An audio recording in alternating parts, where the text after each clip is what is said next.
Voilà, cette histoire se passe en Australie. Il y a de ça au moins une trentaine d'années.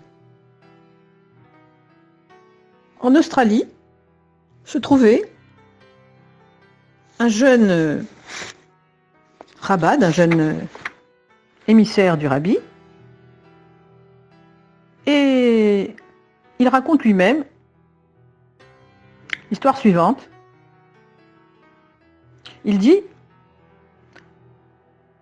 le grand rabbin de Sydney a pris contact avec moi pour me proposer d'aller officier comme rabbin dans la ville d'Adélaïde où il n'y avait pas de rabbin pour les fêtes, c'est-à-dire pour Rosh Hashanah, le nouvel an juif, et pour Yom Kippour, le grand pardon. Il m'a proposé d'y aller, mais moi j'avais une petite famille, qui a 4 enfants en bas âge, ça ne me disait rien du tout d'aller là-bas, de me séparer de ma famille, etc., au moment des fêtes. La communauté est intervenue auprès du rabbin, du grand rabbin, pour dire à nouveau que voilà, il leur fallait absolument quelqu'un pour les fêtes. À ce moment-là, le rabbin leur a donné un conseil judicieux. Il leur a dit la chose suivante, en parlant de moi. Le rabbin Gutnik est un Lubavitch, et je peux vous donner un bon conseil. Écrivez au rabbi, et dites-lui que vous avez besoin d'un rabbin. Et s'il demande à Gutnik d'y aller, vous allez voir, il va le faire. C'était pas bête comme idée. Donc, le rabbin Gutnik continue. Quelques jours plus tard, je reçois une lettre express du rabbi. Alors que moi, je ne lui avais pas encore rendu visite. J'étais tout jeune et voilà. J'avais pas encore eu l'occasion de lui rendre visite. Et dans laquelle le rabbi me faisait des remontrances pour mon refus. Et disait que c'était une grande mitzvah d'aller à Adélaïde et qu'il fallait que j'y aille. Qu'est-ce que je pouvais répondre à cela? Et enfin, chose curieuse, le rabbi, à la fin de la lettre, avait rajouté de sa main, une ligne manuscrite donc, me demandant, lorsque je serai là-bas, de m'occuper des Juifs d'Égypte qui se trouvent dans cette ville d'Adélaïde. Donc j'ai pris mes 2 valises, je suis partie. Et je suis arrivée la veille de Rosh Hashanah, là-bas. Je me suis rendue à la synagogue pour voir comment c'était, pour faire un petit peu le point de l'endroit où j'allais faire les officiers. Et voilà qu'à ce moment-là, une femme s'approche de moi et me demande: où se trouve l'endroit le plus saint, s'il vous plaît, l'endroit le plus sacré? Je n'ai pas compris, je ne comprenais pas ce qu'elle voulait. Et puis finalement, je lui ai montré l'Arche Sainte, c'est-à-dire le rideau qui cache les rouleaux de la Torah. Voilà que cette femme ressort. Elle revient avec une petite jeune fille d'une 15aine d'années, qui semblait être aveugle. Elle la conduit près de l'Arche Sainte, la laisse là, et s'en va. La petite fille embrasse le rideau, qui recouvre bien sûr les rouleaux, là où se trouvent les siffrets de Torah. Elle tombe jusqu'à terre et éclate en sanglots. Elle est secouée de sanglots, ça m'a fendu le cœur. Et au bout d'un moment, la femme qui l'avait accompagnée revient, lui saisit le bras, et elles s'en vont toutes les 2. J'ai trouvé ça pour le moins étrange, racontera Gutnik. J'ai demandé au secrétaire de la synagogue des explications. Le secrétaire me répond: mais non, ne prêtez pas attention, c'est un groupe de Juifs d'Égypte qui sont venus s'installer ici, ils n'ont aucun contact avec nous, et je pense que les parents de cet enfant ne viendront même pas à la synagogue prier avec nous à Rosh Hashanah. C'est peut-être pour ça qu'elle a décidé de venir ici à la veille de la fête. À ce moment-là, dit le Rav Gutnik, j'ai compris pourquoi le rabbi m'avait dit que je devais m'occuper des Juifs d'Égypte. Alors j'ai couru dehors pour chercher la jeune fille, mais elle était déjà partie. Pendant l'office de Rosh Hashanah, j'ai vu un petit groupe de Juifs qui priaient de leur côté. Et comme ils avaient des visages un peu basanés, j'ai compris qu'il s'agissait des Juifs d'Égypte. Donc après la prière, je me suis tenue à la demande du président de la communauté près de la porte pour pouvoir saluer toutes les personnes et puis me présenter puisque j'étais l'officiant. Les gens passaient, me saluaient, je serrais quelques mains, je leur souhaitais une bonne année. Mais j'ai remarqué que les Juifs égyptiens ne s'approchaient pas de moi. Ils restaient dans leur coin. Alors j'ai demandé la raison au chef de la communauté. Et celui-ci m'a répondu: oui, il y a eu une dispute, ils se sont séparés de nous. Bon, Le lendemain, après la prière, au lieu d'aller vers la porte attendre que les gens sortent, je me suis dirigée tout droit vers le coin de la synagogue où se trouvaient les Juifs d'Égypte. Et je leur ai souhaité une très bonne année, une joyeuse fête. Et à ce moment-là, j'ai senti que les yeux de toute la communauté étaient rivés sur moi d'une manière pas très sympathique. Je m'adresse aux Juifs d'Égypte et je leur demande, y a-t-il une jeune fille aveugle parmi vous? Ils répondent oui. Où sont ses parents? Ils me répondent qu'ils ne viennent pas à la synagogue. J'ai demandé si quelqu'un la voyait, cette jeune fille, pour pouvoir lui souhaiter une bonne année de ma part.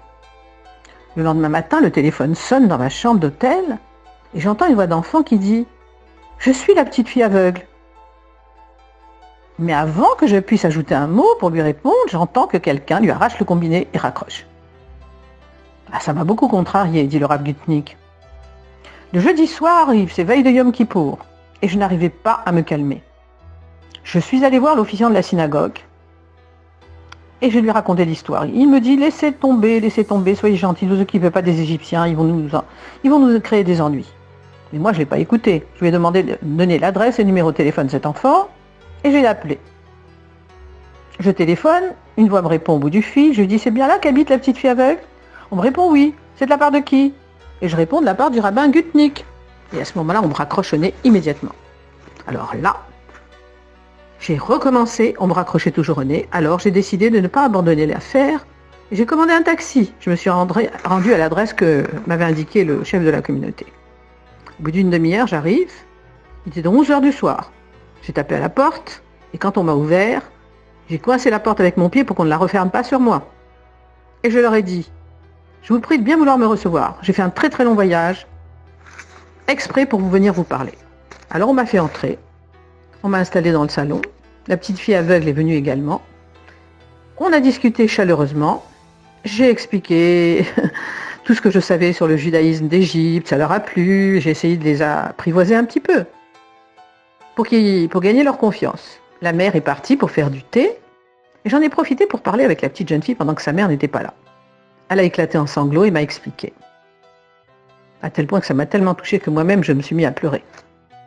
Je lui ai demandé ce qui allait pas, elle m'a expliqué. Nous avons quitté l'Égypte, nous sommes arrivés ici, il y a 1 an environ. Nous sommes enfuis parce qu'à cause de Nasser, ça commençait à devenir dangereux pour nous. Je suis aveugle de naissance et j'ai une sœur plus jeune que moi, mais mes parents ont cherché une école pour aveugles et la seule qu'ils ont trouvée, elle est catholique, c'est une école privée. Donc on m'a inscrite là et j'étais très bien.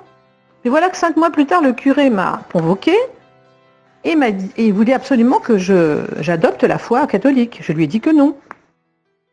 Et il est revenu à la charge plusieurs fois et quand il a vu qu'il n'arrivait pas à me convertir, il a envoyé une lettre à mes parents disant que les places étaient comptées, limitées et qu'elles étaient réservées surtout aux élèves catholiques. Sinon, il fallait payer très cher alors que la scolarité était gratuite jusqu'à présent. Je ne pouvais continuer à avoir la scolarité gratuite qu'en me convertissant au catholicisme. Alors mes parents, les pauvres qui n'ont pas d'argent, j'ai entendu qu'ils discutaient entre eux en disant « Eh ben oui, tant pis, on n'a pas le choix, il faut qu'elle se convertisse, elle est un fardeau pour nous, cette fille. » Alors la petite dit « Ces mots m'ont fait beaucoup de peine, j'avais l'impression que vous voulez se débarrasser de moi. » Mais finalement, je me suis dit que si mes parents m'obligeaient, je ne pouvais rien faire d'autre. Mais malgré tout, vous voyez, je me sens juive, dit-elle à Rav Gutnick. Je ne connais rien du judaïsme, mais je sais qu'il y a un Dieu des Juifs. Alors j'ai décidé de l'implorer, de prier, pour qu'il m'envoie un signe qu'il m'avait entendu ma prière. Je savais que les fêtes juives approchaient, qu'on était à la veille de Rosh Hashanah. J'ai prétexté un mal de tête pour ne pas aller à l'école et j'ai demandé à ma voisine, qui est non juive, de me conduire à la synagogue pour que je puisse y prier un peu. Et c'est elle qui m'a accompagnée devant l'Arche Sainte où je me suis mise à pleurer et à prier. Et enfin, j'ai prié Dieu qui m'envoie un signe pour ce que je devais faire. Je suis rentrée chez moi et j'ai attendu ce signe. Et voilà que le second jour de Rosh Hashanah, des amis sont venus nous rendre visite, ils sont esclaffés en disant « Betty, veux-tu savoir quelque chose de curieux? Il y a un certain rabbin Gutnick qui est venu de Sydney, il a demandé de tes nouvelles et il a dit « Passez le bonjour à la petite fille aveugle. » Mais comment est-ce qu'il te connaît? Alors eux, ils se sont mis à se moquer de moi, mais moi j'ai compris à ces mots-là que Dieu avait entendu ma prière et j'ai éclaté en sanglots. Et voilà que je vous ai appelé, mais ma mère s'en est aperçue et elle a coupé la communication. Elle avait peur que je vous parle de tout cela et que vous m'empêchiez de me convertir. Mais je savais que vous allez venir et me dire ce que je dois faire. Alors là, Rav Gutnick intervient. Il intervient, il ne peut retenir ses larmes. Betty, tu vas faire tout ce que je vais te dire. Oui, répond-elle. Je ne vais jamais te demander de te convertir. À ce moment-là, les parents entrent et voyant le Rav qui pleure, ont compris qu'elle a tout raconté. Eux aussi se mettent à pleurer.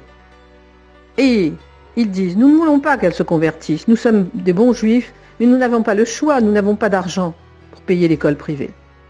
Alors Rav Gutnick répond, calmez-vous, nous allons trouver une solution, vous allez voir, avec l'aide de Dieu, tout va s'arranger. Il prend le téléphone, il appelle le secrétaire de la communauté. Il était très tard, on était au milieu de la nuit. Le secrétaire lui répond, vous êtes fou? Il est minuit et demi, je suis en pyjama, qu'est-ce que vous voulez? Le Rav Gutnick répond, j'en ai rien à faire que vous soyez en pyjama, venez en pyjama si vous voulez. Prenez votre voiture immédiatement, sinon, vous n'aurez pas de rabbin pour Yom Kippour. Il est arrivé aussitôt, blanc comme un linge. Que voulez-vous que je fasse? La communauté doit prendre en charge les frais de scolarité de cette jeune fille. Elle restera dans cette école, sans craindre leurs menaces. Et voilà, tout s'est arrangé. La jeune fille a pu suivre des cours régulièrement. Ensuite, elle est partie poursuivre ses études à Jérusalem.